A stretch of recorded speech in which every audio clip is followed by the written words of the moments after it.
Trump claimed the economic recovery was entirely his achievement, but Obama refused to watch history get erased. His measured, deliberate response cut deeper than any campaign rally or heated debate we've witnessed in recent memory. The instant those words emerged, you could sense the nation holding its breath in living rooms, crowded bars, and bustling airport terminals across America. President Trump sat opposite a primetime anchor in a studio bathed in electric blue light, leaning forward with his characteristic swagger. "Nobody's ever rebuilt this economy like I have," he declared, his voice carrying absolute certainty. "Everything you're seeing right now, that's all me." The crowd at his rally days earlier had erupted at similar proclamations, but tonight felt different. Millions of Americans were tuned in. The interview was meant to cover foreign relations and pending legislation, but Trump's unexpected pivot to economic policy caught even the seasoned host off guard. For a heartbeat, the interviewer's eyes widened, papers shuffling as he debated whether to push back. The pause was palpable. At Murphy's Tavern in Toledo, Ohio, a cluster of steelworkers sat elbow to elbow, cold beers sweating in their hands, eyes glued to the mounted television. Rick Donnelly, a towering man with calloused palms, muttered just loud enough for his buddies to hear, "That ain't how I lived it. We were climbing out of that pit long before he showed up." His friend Danny leaned closer, arms crossed tight. "Easy there, Rick. Say that any louder and you'll have half this bar ready to throw punches." Meanwhile, in a quiet Phoenix suburb, Martha Reynolds sat alone on her worn sofa, knitting needles suspended mid-stitch as the words hit her. She'd weathered the 2008 collapse, watched her retirement savings evaporate, and remembered precisely who occupied the Oval Office when the recovery efforts began. Her voice cracked as she whispered to her empty living room, "That's not right. That's just not honest." The split screen playing out in homes nationwide was jarring, some viewers nodding with fierce pride at Trump's bold claims, others leaning back in disbelief, their memories painting a vastly different picture of recent history. Back in the studio, the host attempted to regain control. "Mr. President," he said, choosing his words carefully. "Several economists argue that many of these gains originated during the Obama years." Trump dismissed the question with a casual wave, his smile suggesting the inquiry wasn't even worth addressing. "They always claim that, but everyone with sense knows nothing functioned until I arrived. I repaired what Obama broke. He had his shot and blew it. I delivered results." That brief exchange, barely 90 seconds of television, ignited a national firestorm. Twitter exploded before the interview concluded, clips circulating and sparking heated debates. Hashtags materialized instantly.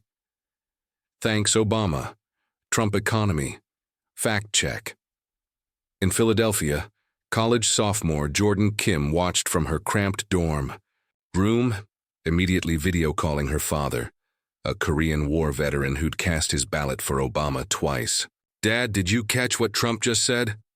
Her voice trembled with a mixture of outrage and bewilderment. He exhaled heavily on the other end. "Yeah, kiddo, I heard. But don't expect Obama to fire back. That's not his style anymore. He keeps his distance from all this."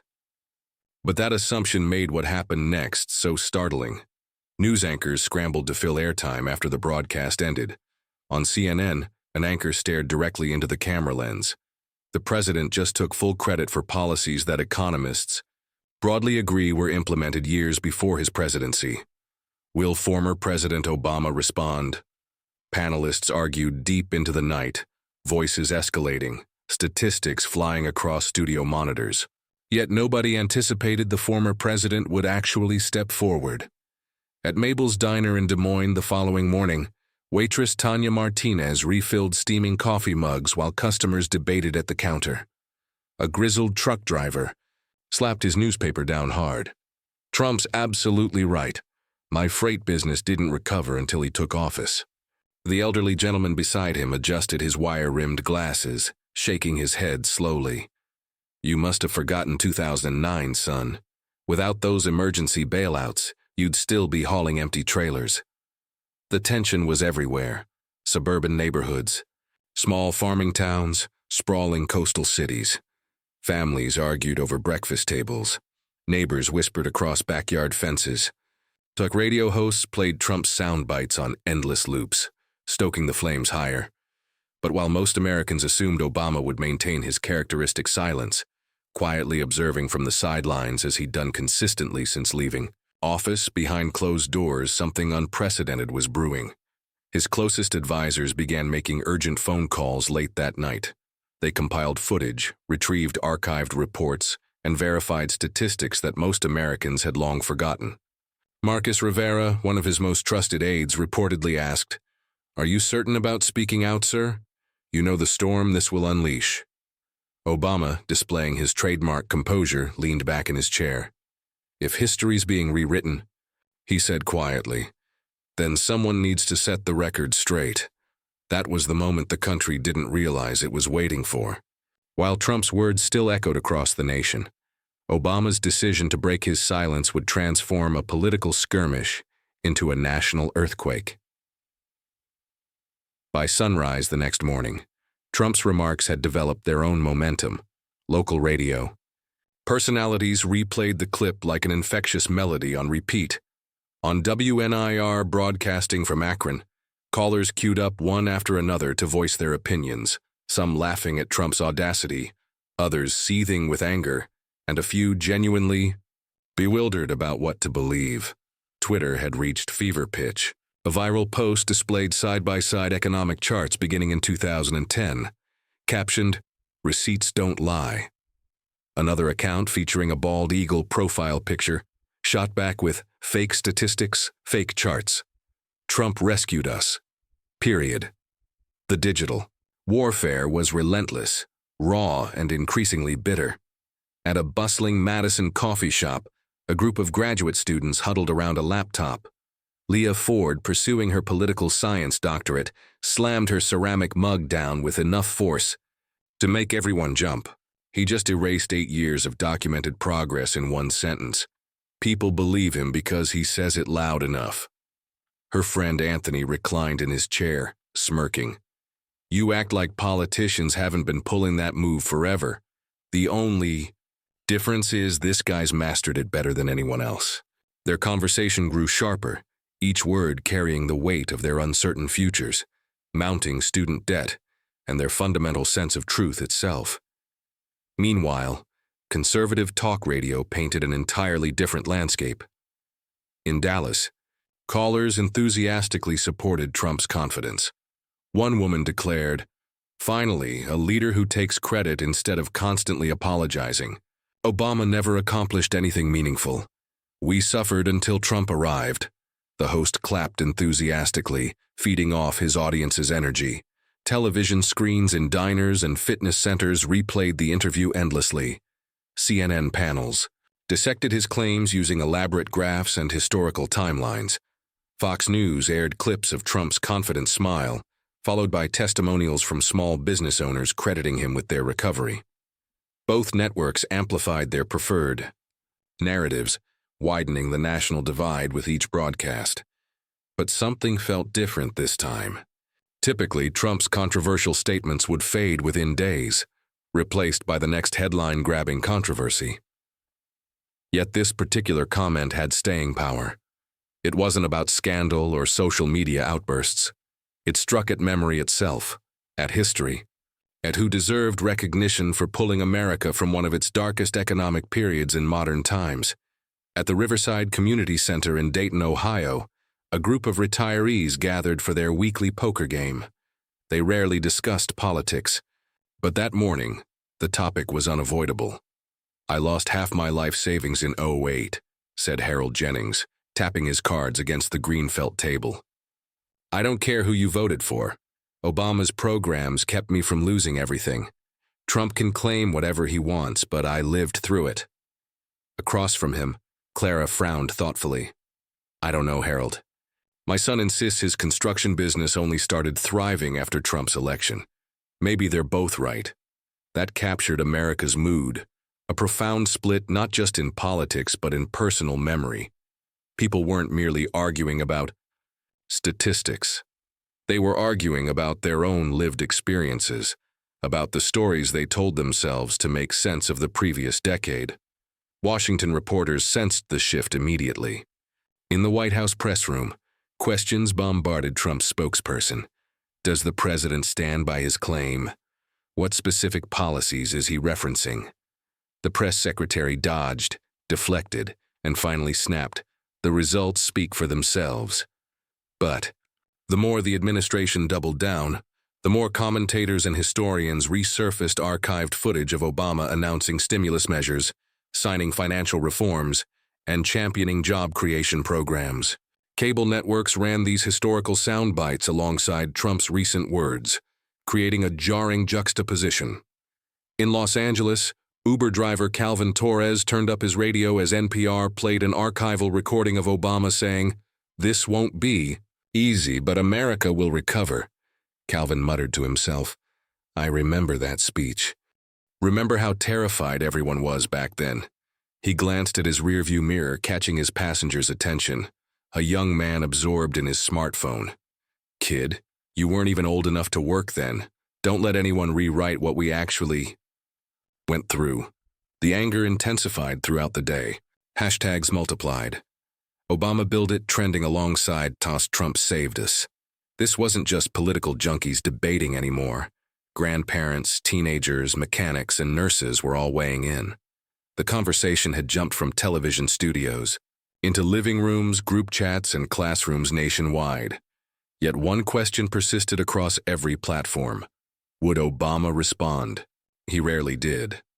Since leaving office, he'd remained above the daily political fray, occasionally delivering speeches about unity or hope, but never aiming his words directly at Trump.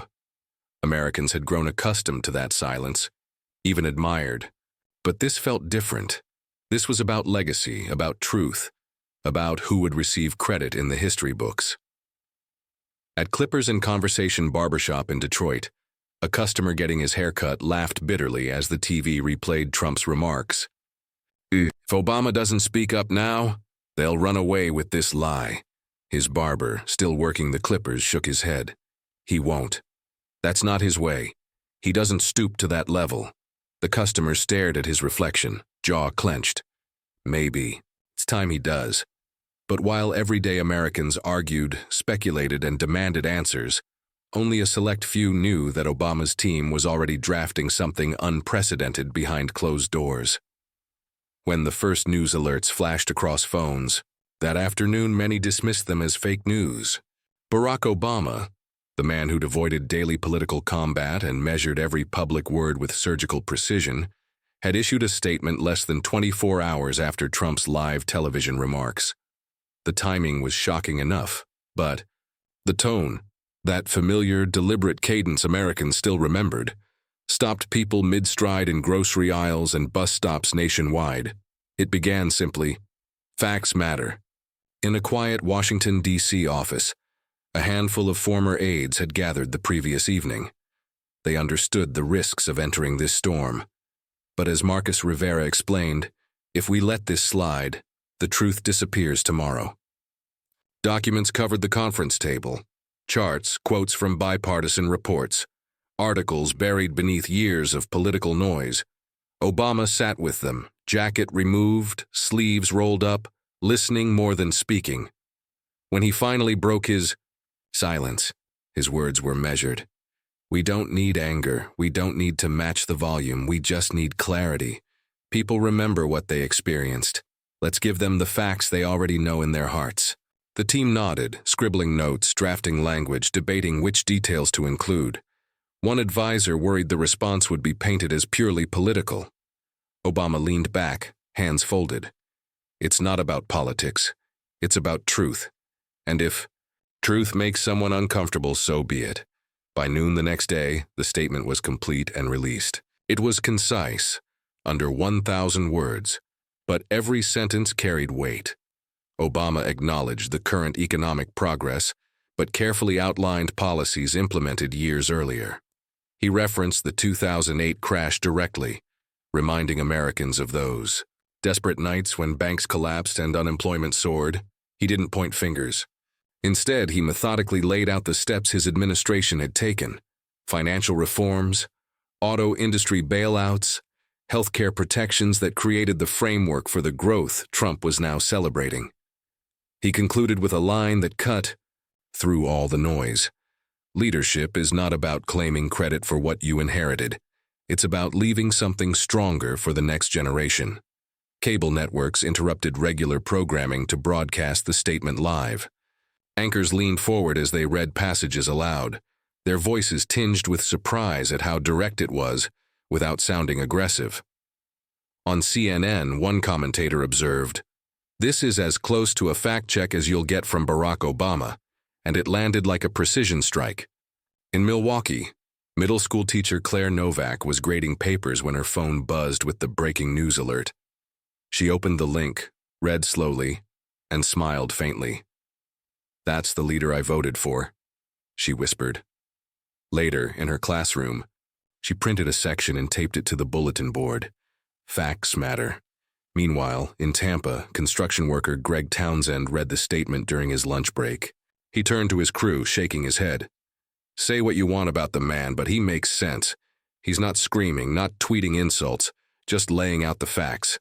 His co-worker, chewing on a sandwich, muttered, "Yeah, but you know Trump's gonna hit back twice as hard." Reporters scrambled for reactions. Within minutes, Twitter flooded with screenshots of Obama's words. Supporters cheered, saying he'd delivered a masterclass without raising his voice. Critics fired back, calling it grandstanding. Hashtags clashed again, but this time the tone shifted. This wasn't just partisan noise. This was a heavyweight stepping back into the ring. At the White House, aides rushed between offices clutching printouts of the statement. One staffer later admitted to a reporter, "It caught us completely off guard. We didn't expect him to actually respond, not like that." Trump, watching cable news coverage in the residence, was visibly agitated as clips of Obama's words played alongside his own. "Fake news," he muttered, waving at the screen. "He's jealous. That's all this is." But the unease among his team was growing. Some advisors pushed for an immediate, sharp counterattack. Others urged restraint, warning that Obama's calm tone made Trump's usual bluster look even more undisciplined. Arguments erupted in the West Wing as they drafted potential talking points.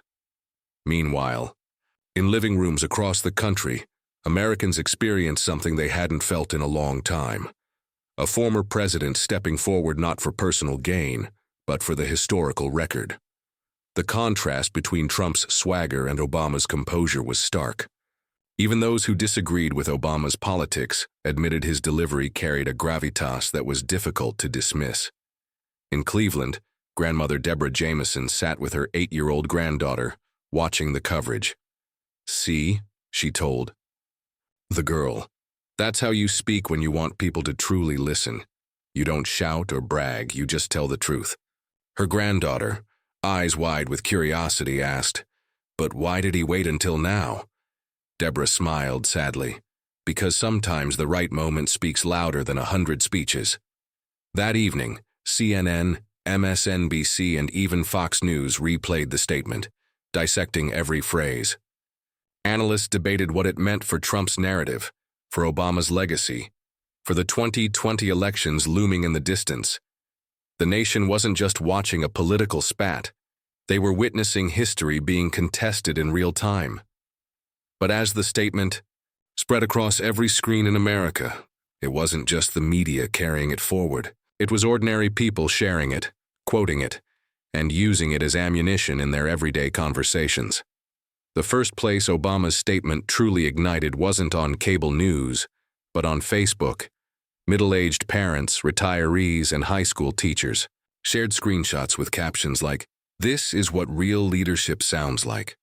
The word spread rapidly, copied and reposted in threads about everything from neighborhood watch updates to church group discussions. By mid-afternoon, TikTok overflowed with short clips of Obama's measured delivery edited alongside Trump's bold claim from the previous night. The contrast was brutal. Trump's confident, almost boastful tone followed immediately by Obama's steady, fact-based words. One teenager in Tucson created a split-screen video captioned, volume versus substance. The clip garnered 500,000 views within hours. Newsrooms nationwide worked overtime. At the Boston Globe, reporters held an emergency editorial meeting, editors pointing at screens as they debated headlines. "We can't bury the lead," one declared. "This isn't just Obama fact-checking Trump. This is a former president coming out of retirement to reclaim historical accuracy." In Miami, CNN field correspondent Ana Delgado interviewed shoppers outside a Publix. A young mother pushing a stroller said, "It feels like he's defending us, not himself. Like he's standing up for truth we all lived through." Nearby, an older man in a red baseball cap shook his head dismissively. "Pure politics. He's just trying to steal the spotlight."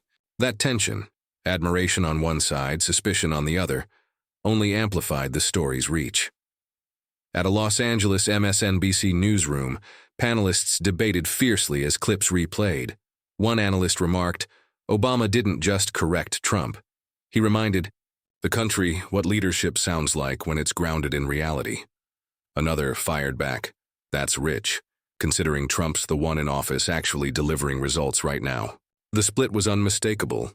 Each network found ways to frame the narrative for their base, but in ordinary places, schools, job sites, neighborhood diners, the statement became something bigger.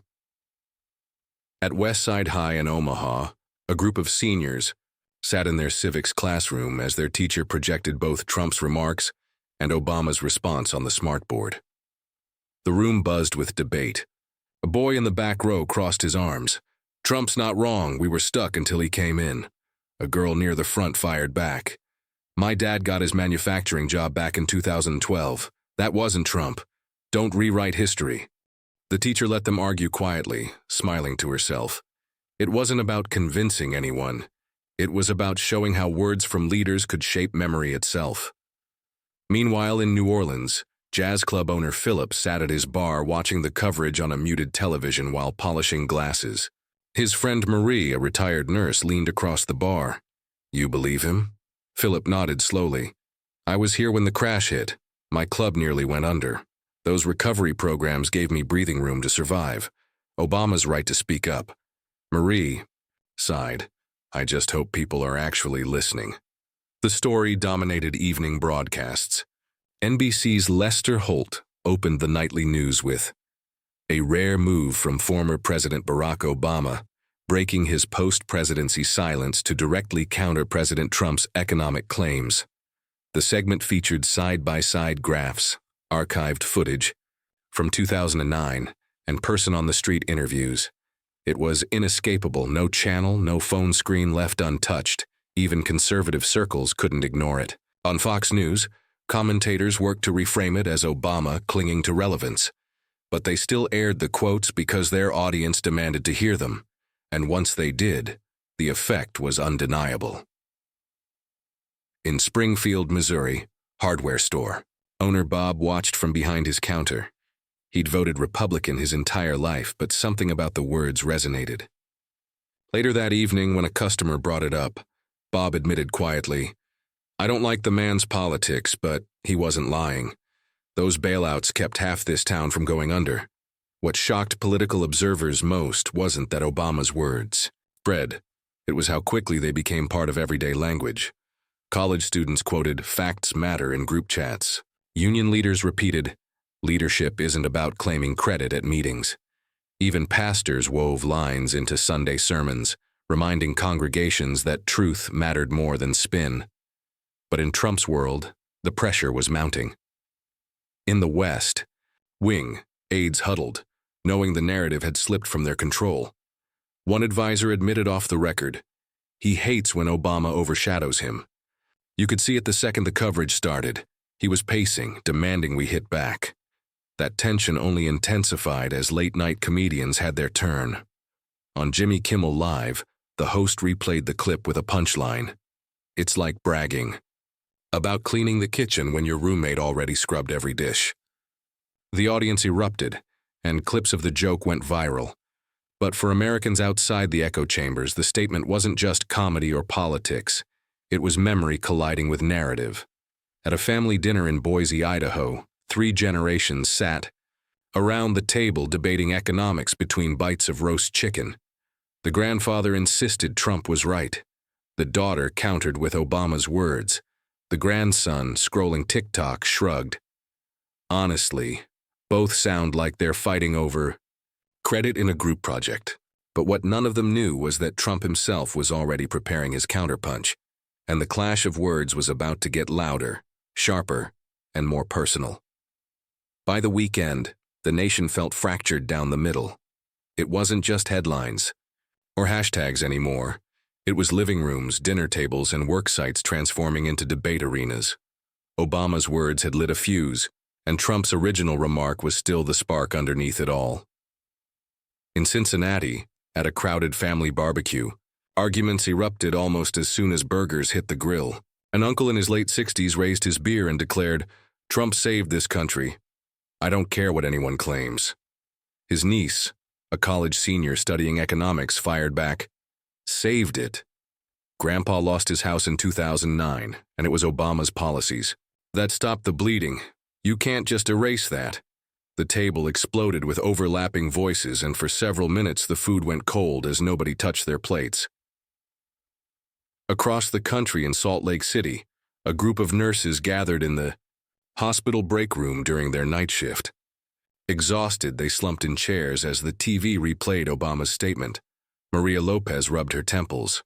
"I don't even follow politics closely, but hearing him speak, he sounds steady, like someone you'd actually trust in a crisis."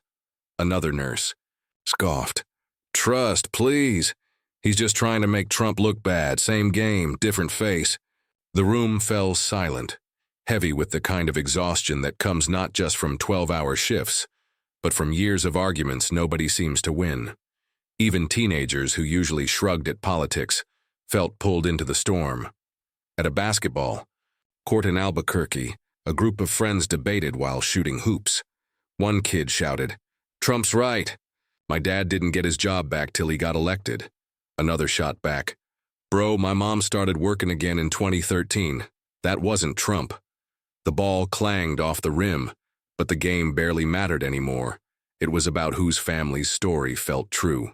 The divide wasn't just between strangers. It was inside homes. In Fresno, California, a father and daughter sat in their living room watching the evening news. The father shook his head at Obama's words. "He always wants the spotlight. Can't let Trump have anything." His daughter, scrolling on her phone, countered softly, "Or maybe he just wants people to remember what actually happened." Neither raised their voice, but the air between them felt heavier than the quiet hum of the television. Everywhere, people clung to their own experiences as proof. A retired auto worker in Detroit swore that Obama's bailout saved his factory. A small business owner in Tulsa swore that his profits only took off after Trump's tax cuts. Each side felt anchored to a truth that couldn't be shaken, even when both versions directly contradicted each other. Cable networks poured gasoline on the fire. MSNBC aired emotional interviews with laid-off workers from 2009 who credited Obama with their recovery. Fox highlighted small business owners praising Trump. CNN tried walking the middle line, bringing panels of economists who rattled off charts and data, but viewers only absorbed what matched their existing beliefs. In Austin, Texas, a group of Uber drivers waiting outside the airport sat in their cars, windows down, debating across the parking lot. One shouted, "Obama just wants credit for something he didn't accomplish." Another yelled back, "Man, you're driving that car today because of programs he passed. Don't forget that." A third driver sighed, lighting a cigarette. "Doesn't matter who fixed it. We're still working 12 hours just to make rent." That line silenced the group more effectively than any statistic could. Social media sharpened the emotional divide. People weren't just arguing. They were insulting, blocking, and unfriending. Cousins stopped talking, co-workers avoided each other. Church congregations split along ideological lines. Yet beneath the anger was something more vulnerable. Fear. Fear that truth was slipping away. Fear that history itself was being rewritten in real time. But there was also pride. Obama supporters felt vindicated, pointing to his calm words as proof that leadership meant more than volume. Trump supporters felt attacked, convinced their president was being undermined by someone who should have stayed silent. In Pittsburgh, steelworker Leonard sat with his wife after a long shift, watching the coverage. He whispered, "You know what? Scares me? Not who's right, but that nobody can agree on what's true anymore." His wife touched his arm gently. "That's exactly why Obama said what he said. Facts matter." Leonard exhaled slowly, staring at the screen. The divide cut so deep that even late-night phone calls between old friends turned into heated sparring matches. A retired veteran in Boise argued with his high school buddy in Florida for nearly an hour before finally saying, "I don't even know if we're watching the same country anymore." But while the public wrestled with emotions, analysts and economists were about to dig deeper, breaking down the claims in ways that would only fuel the fire. By Monday morning, the story had evolved beyond political drama into a full-scale case study. Economists, professors, and policy experts flooded the airwaves, their voices layering over each other as networks scrambled to fill airtime. The country wanted answers, and every channel was ready to supply them. On CNN, a special roundtable assembled 6 experts around a curved desk. They projected graphs across the studio wall showing job growth lines beginning in 2010. One professor, a distinguished economist from Ohio State, tapped the screen with a red laser pointer. "This isn't partisan. These are government records." The recovery started long before Trump's presidency. Across from him, a younger analyst shook his head. "That may be accurate, but growth accelerated under Trump. You can't deny that correlation." The back and forth played out in living rooms nationwide. People leaned forward in recliners, arguing with their televisions. In Birmingham, Alabama, a couple sat on opposite ends of their couch. The husband shouted at the screen, "See, they just admitted it. Trump made it better."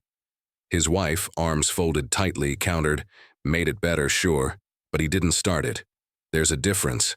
Their teenage son, earbuds dangling around his neck, rolled his eyes. "You guys fight about this more than anything else." Meanwhile, MSNBC leaned heavily into fact-checking. They replayed archived footage of Obama signing the Recovery Act in Denver back in 2009, overlaying Trump's quote on screen, "Obama failed. I succeeded." The contrast was surgically sharp.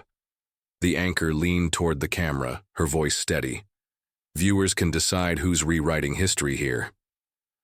Fox News, however, brought on small business owners who spoke passionately about how Trump's tax cuts helped them expand. One diner owner from Oklahoma said, "I don't care what Obama did years ago. My restaurant survived because of Trump's policies today." The host smiled warmly, nodding in agreement. Real Americans know the truth. In lecture halls across the country, professors use the clash as teaching material. At the University of Michigan, Dr. Harold Stein pulled up clips of both statements. For his political science class, students scribbled notes furiously as he asked, "What matters more, data or how it's framed?" A young woman raised her hand. "Both. The facts are useless if nobody believes them." The room fell silent as the weight of her observations sank in. The Wall Street Journal published a lengthy editorial dissecting the numbers. It praised aspects of Trump's approach, but emphasized that Obama's administration laid the crucial foundation. The op-ed concluded, "History is not a relay race where one runner claims all the glory. It is a continuous effort where each leader hands something to the next, whether strong or fragile." That line was quoted repeatedly on Twitter, sparking another wave of debate. In Sacramento, a local radio station opened phone lines to listeners. The first caller said, "I lived through 2008. My husband lost his job, and Obama's recovery plan saved us." The very next caller snapped, "That's revisionist history. We were stuck in neutral until Trump cut through the red tape." The host leaned back, grinning. And there it is, folks. 2 Americans, 2 truths. Even late-night comedy shows doubled down on the topic. On The Late Show, Stephen Colbert sat behind his desk with a stack of oversized charts. He waved them theatrically. "See this? It's called math. Apparently, it's a socialist conspiracy now." The audience erupted, but beneath the humor was genuine frustration. For those in the middle, people who weren't diehard loyalists to either man, the flood of analysis was exhausting. In Portland, Oregon, young mother, Sheila sat at her kitchen table after putting her kids to bed. She stared at her laptop as experts argued in a live stream. Finally, she closed the tab and whispered, "I just want the truth, not a shouting match." But shouting was unavoidable. The more experts weighed in, the more each side clung to their version of events. The emotional divide from earlier in the week was now being fortified by charts, statistics, and op-eds. Each camp armed itself with facts, but only the facts that supported their narrative. And in Washington, Trump grew increasingly restless. Advisors urged him not to lash out, warning that Obama's calm tone made anger look unpresidential. One aide later recounted, he paced the Oval Office, pointing at the TV. He wanted a counterattack, something big. Another reminded him, "Sir, if you go too hard, it makes his words look even stronger." Trump scowled. "I don't care. Nobody makes me look weak." That tension behind closed doors mirrored what was happening across the nation. People weren't just disagreeing anymore. They were digging trenches. For every expert claiming Obama laid the foundation, another insisted Trump accelerated growth. For every family crediting Obama with saving their home, another praised Trump for lowering their taxes. But while experts debated numbers, Trump himself was preparing to strike back, and his response would send the storm into an entirely new level of chaos. When Trump finally responded, it wasn't through a carefully crafted statement. It was live, unscripted, and raw, exactly how he preferred it. Early Tuesday morning, cameras assembled in the Rose Garden for what the White House announced as a press availability on infrastructure. But as soon as a reporter shouted, "Mr. President, do you have a response to Barack Obama's remarks?" the event transformed into something entirely different. Trump gripped the podium, squinting in the bright sunlight. His tone was razor sharp. From the first syllable, "Look, Barack Obama had 8 years, and what did he leave us with? The slowest recovery in history. People forget that. Families were suffering." He jabbed a finger toward the reporters. "And now he wants to lecture me about success? Please. I built the greatest economy in the world, and everyone knows it." Reporters shouted questions over each other. One managed to break through. "Mr. President, what about his claim that many of the protections and programs from 2008 are still driving today's growth?" Trump waved dismissively. "That's nonsense. That was Band-Aid stuff, temporary fixes. If I hadn't slashed regulations, if I hadn't cut taxes, if I hadn't brought jobs back, none of this would have worked. None of it." His voice escalated, words rapid fire, his hand chopping the air for emphasis. Behind him, aides shifted uncomfortably. Some scribbled notes, others avoided eye contact altogether. They knew this clip would dominate news cycles for days. In Philadelphia, a group of law students watched the broadcast on their phones between classes. One muttered, "He's doubling down." No surprise there. Another shook her head. But notice, he's not actually citing facts. He's just repeating the same line louder. Their professor, overhearing, said softly, "And that's precisely why Obama spoke. Because repetition without evidence eventually becomes accepted memory." Meanwhile, at a Florida retirement community, the reaction was dramatically different. Residents gathered in the main lounge as Trump's words echoed through surround sound speakers. A man in a red cap cheered, "That's my president. Finally putting that guy in his place." An elderly woman across the room muttered under her breath, "He's digging himself into a hole and he can't even see it." Within hours, clips of the Rose Garden outburst flooded social media. Supporters praised his passion, critics mocked his defensiveness. Memes appeared comparing Obama's steady statement to Trump's animated gestures. On late-night shows, comedians parodied Trump's delivery, waving arms and shouting exaggerated phrases. "Greatest economy, folks. Obama bad. Trump great." Audiences howled. But while the comedy was easy, the deeper reaction was anxiety. On Wall Street, investors watched nervously as the back and forth injected uncertainty into markets. One analyst on CNBC said, "Markets prefer stability, and right now we're getting the opposite." His co-host added, "This isn't about policy anymore. It's about two legacies colliding. Inside the West Wing, the fallout was immediate. Some staffers applauded the president's aggressive pushback. Others whispered that he had made Obama look even more dignified by comparison. One aide confided anonymously to Politico, "The former president had facts. The current president had volume. And sometimes, volume backfires." At Roosevelt High School in San Antonio, a history teacher paused class to show both clips, Obama's calm statement and Trump's fiery Rose Garden response. Afterward, she asked her students, "What do you notice?" A boy in the back shrugged. "One sounds like a teacher. The other sounds like a coach yelling at halftime." The room chuckled, but the lesson stuck. Meanwhile, everyday Americans felt the anxiety deepen. In Denver, waitress Carmen carrying plates overheard a group of customers arguing over the exchange. One slammed his fist on the table. "Obama's a liar!" Another shot back. "Trump's rewriting history and you know it." Carmen sighed later in the kitchen. "I serve food, not politics, but it feels like the whole country's at each other's throats." By evening, Trump was back online, tweeting in bursts. "Obama failed the economy, everyone knows it. Don't let fake news tell you otherwise." Then another, "Best economy ever, barring Trump economy." His social media feed ran hot, his tone growing more agitated with each post. Fox News anchors rallied behind him, highlighting his claim that deregulation spurred growth. MSNBC hammered him with fact checks. CNN ran a Chiron reading. Trump blames Obama again without evidence. Each network's framing only deepened the divide. For Obama, silence returned after his statement. No follow-up, no interview, no additional comment. The absence made his original words feel even more powerful.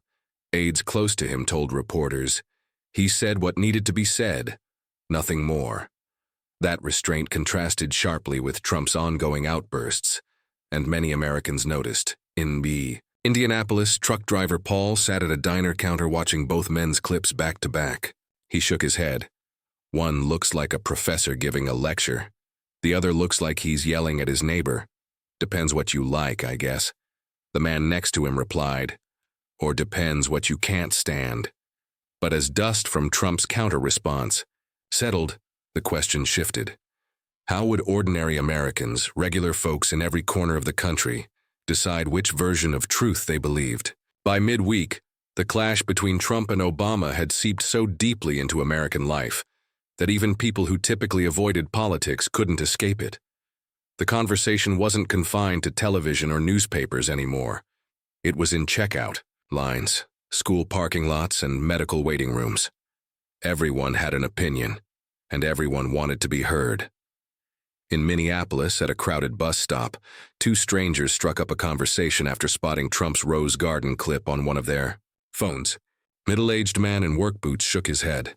"I don't care who you support. Yelling doesn't make you right." The woman beside him countered quickly. "At least he's fighting for himself. Obama had 8 years, and all he did was talk."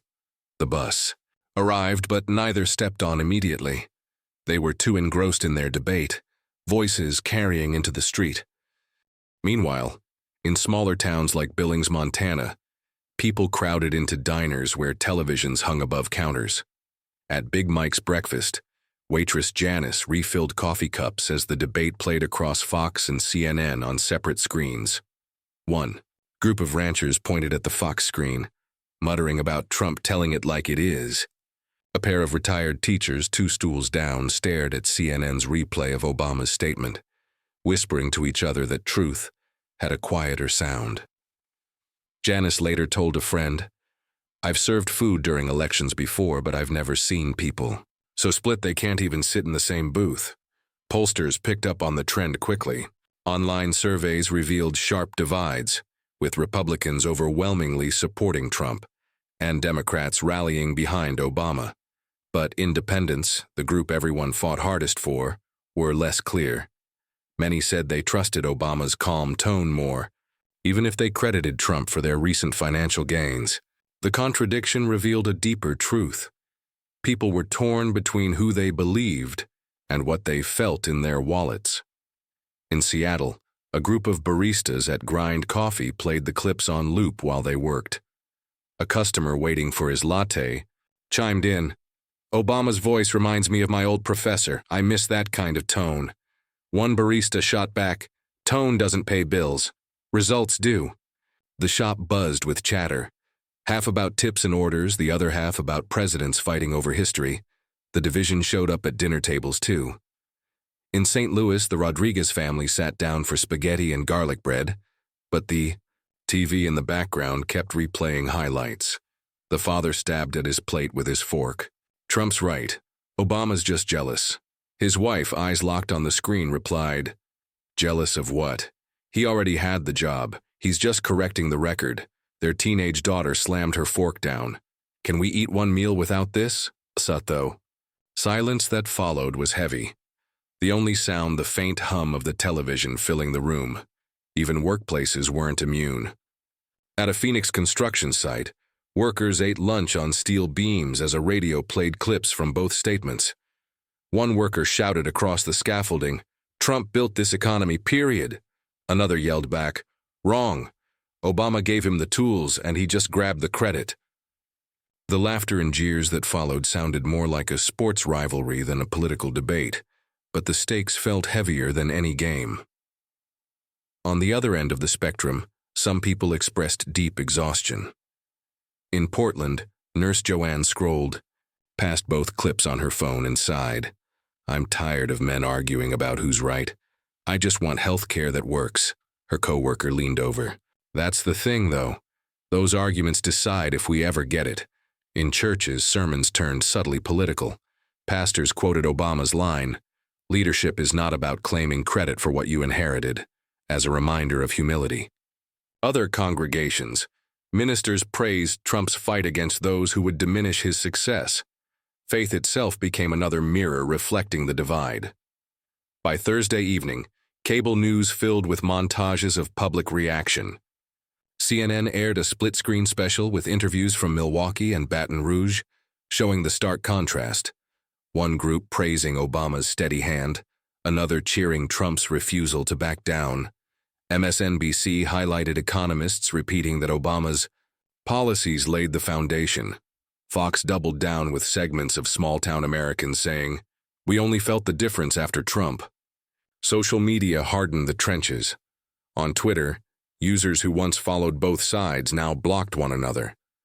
Facebook family groups imploded into silence. Instagram overflowed with memes, half mocking Trump's gestures, half mocking Obama's elitist tone. And through it all, Obama remained silent, his words still circulating on their own. Trump, meanwhile, tweeted relentlessly, his digital megaphone working overtime. The imbalance gave both sides ammunition. One president who spoke once, but left a lasting impression. Another who shouted daily, but kept the spotlight burning. In Kansas City, a high school debate club held an impromptu meeting. Each side forced to argue for either Trump or Obama, regardless of their personal views. Afterward, one student reflected, it wasn't about who I agreed with. It was about realizing how fragile memory is. Whoever speaks last usually wins, unless the first person said something strong enough to last. But while the public verdict remained fractured, the bigger question loomed. What did this battle really mean for the country's future? And what lesson could be drawn from two men fighting over the same legacy? By the weekend's end, the shouting had dulled into something heavier. People weren't just arguing about who was right anymore. They were wrestling with what the fight meant. It wasn't just Trump versus Obama. It was memory versus narrative, truth versus repetition, history versus politics. And ordinary Americans, caught in the crossfire, were left asking themselves, who decides what gets remembered? In Columbus, Ohio, high school history teacher Richard Mayfield pulled his students aside before the final bell rang.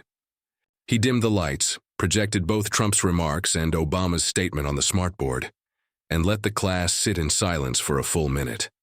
Then he asked, 50 years from now, when your grandchildren open a textbook, what version of this story do you think they'll see? The room buzzed with whispers before a girl finally spoke. Whichever side wins the argument, not necessarily the truth. The teacher nodded slowly. his expression grave. That was the crux of it. Numbers mattered. Yes. Policies mattered, yes. But more than anything, the fight revealed how fragile collective memory could be. Americans weren't just divided over opinions. They were divided over what they believed had actually happened. News anchors picked up on this angle. NBC ran a segment titled, "The Battle Over History," with analysts explaining how different generations experience crises differently. How the 2008 crash felt like one thing to retirees and something entirely different to teenagers who only knew it from headlines. A sociologist explained, "People don't just remember events. They remember how they felt in those moments. That's why one family can see the same period as salvation, while another sees it as stagnation." In Dallas, at a kitchen table cluttered with bills, Father Miguel flipped through old paperwork, mortgage adjustments, loan forgiveness letters, the bailout documentation that had saved his family's home in 2009. He handed the folder to his teenage son. "This is why I say Obama's right. Because we lived it. You don't forget the fear of losing everything." His son, phone in hand, replied, "Yeah, but my friend's parents say they only started making real money when Trump came in. They lived that, too." Miguel sighed, closing the folder. That's the problem. Everyone's got their own truth. The lesson wasn't just political. It was moral. In Springfield, Illinois, a pastor used Obama's words in his Sunday sermon. "Leadership is not about claiming credit for what you inherited. It's about leaving something stronger." That's not just politics. That's life. Parents, teachers, mentors, we all leave something behind. The question is whether it's better than we found it. Congregants nodded, some teary-eyed, others quiet in reflection. In contrast, a radio host in Phoenix told his listeners that Trump's refusal to give Obama credit showed strength.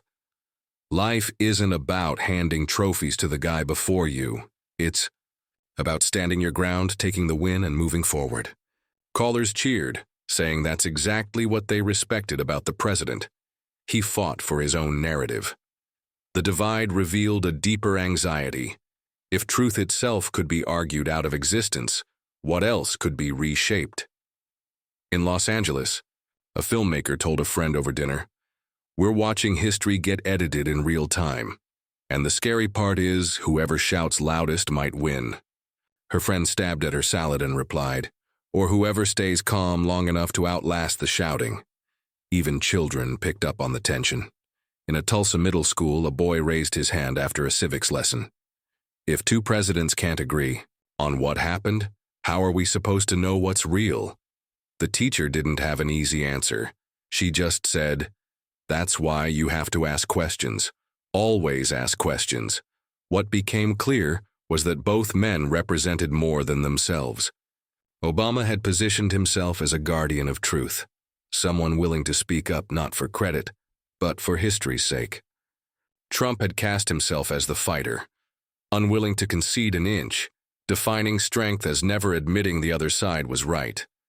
Americans weren't just choosing between two presidents.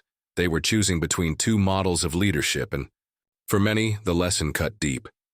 In Kansas, a small business owner reflected to a local reporter, "I don't care about red or blue. What I care about is honesty. My kids are watching. They're learning what leadership looks like from these men. And I want them to see that telling the truth, even when it's inconvenient, matters more than who gets the applause." The debate wasn't ending. It was evolving. No matter which side people landed on, one fact became impossible to ignore. The May story wasn't really about numbers or job charts anymore. It was about integrity, memory, and the legacy each leader would leave behind. But as Americans wrestled with those lessons, the noise of politics roared back, setting the stage for a conclusion that would remind the country why truth, however fragile, was worth fighting for. By the time the week came to a close, the nation was exhausted. The back and forth between Trump and Obama wasn't just a headline anymore. It had become part of people's daily lives. In grocery aisles, neighbors still whispered about it. In classrooms, teachers turned it into lessons. In family kitchens, dinner conversations still ended in silence after the subject came up. It felt less like a political fight and more like a mirror America was being forced to look into.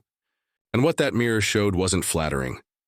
It revealed a country struggling with memory, truth, and pride. For every person who swore that Obama's calm words defended history, another shouted that Trump's fire showed strength. Both sides clung to their version of events like lifeboats in a storm, afraid to admit the other might have a point. But there was also something strangely unifying in the divide itself. Everyone understood deep down that words had power. When Obama spoke, it was measured, thoughtful, designed to stand the test of time. When Trump countered, it was passionate, brash, designed to dominate the moment. Both approaches shaped how Americans felt, argued, and remembered. And both revealed something about leadership, its strengths, its flaws, its consequences. In Charleston, South Carolina, a mother tucked her kids into bed after another long day of watching the news. Her daughter asked, "Mom, why are they fighting?" And paused, searching for the simplest answer. "Because sometimes people care more about who gets the credit than the truth." The child frowned. "But shouldn't the truth win?" The mother kissed her forehead. "Yes, baby, it should." That conversation played out in countless homes, in different words, but with the same longing for honesty, for fairness, for something steady, in the chaos. In Denver, a retired factory worker told a reporter, "I don't care if it's Obama or Trump. What scares me is the idea that facts can be argued away. If we lose that, we lose everything." His words echoed a sentiment felt by many. This wasn't just about politics, but about what kind of nation America wanted to be, and that's where the moral rose out of the noise. Leadership isn't just about power or applause, it's about responsibility. It's about telling the truth even when it doesn't make you look like the hero. It's about leaving behind a foundation, not tearing it apart for the sake of credit. Obama's decision to speak reminded people of that. Trump's response reminded people of the danger of forgetting it. Together, their clash became a cautionary tale. At a church in Louisville, a pastor summed it up to his congregation. "We all want to be remembered for something, but the question is, will we be remembered for the truth we stood by, or the stories we tried to claim as our own?" Heads nodded. Some eyes welled with tears as the message landed in a place beyond politics. The truth is, history isn't written only by the powerful. It's shaped by what people choose to remember, repeat, and pass on. That's why Obama's calm line, "Facts matter," spread so quickly. Because beneath the anger, beneath the noise, Americans longed for something solid they could hold on to. And maybe that's the biggest lesson of all. In a world where volume often drowns out reason, truth still has a way of lasting. It may not trend as fast, it may not shout as loud, but it endures. It lingers in the back of people's minds. It's repeated in classrooms, taped on walls, whispered to children before they fall asleep. So whether you sided with Trump or Obama in this fight, the takeaway is bigger than both men. The takeaway is that leadership is judged not by who yells the loudest, but by who leaves behind something honest, something useful, something future generations can trust. And that's the challenge for all of us, not just presidents. In our families, in our workplaces, in our communities, we each decide whether to chase the credit or protect the truth. If this story moved you, if it made you think about the kind of legacy we all leave behind, don't let the conversation end here. Share your thoughts, keep this dialogue alive, because truth doesn't survive on its own. It survives when people like you decide it matters enough to defend. Thank you for listening, and remember, the truth may not always be the loudest voice in the room, but it's always the one worth remembering.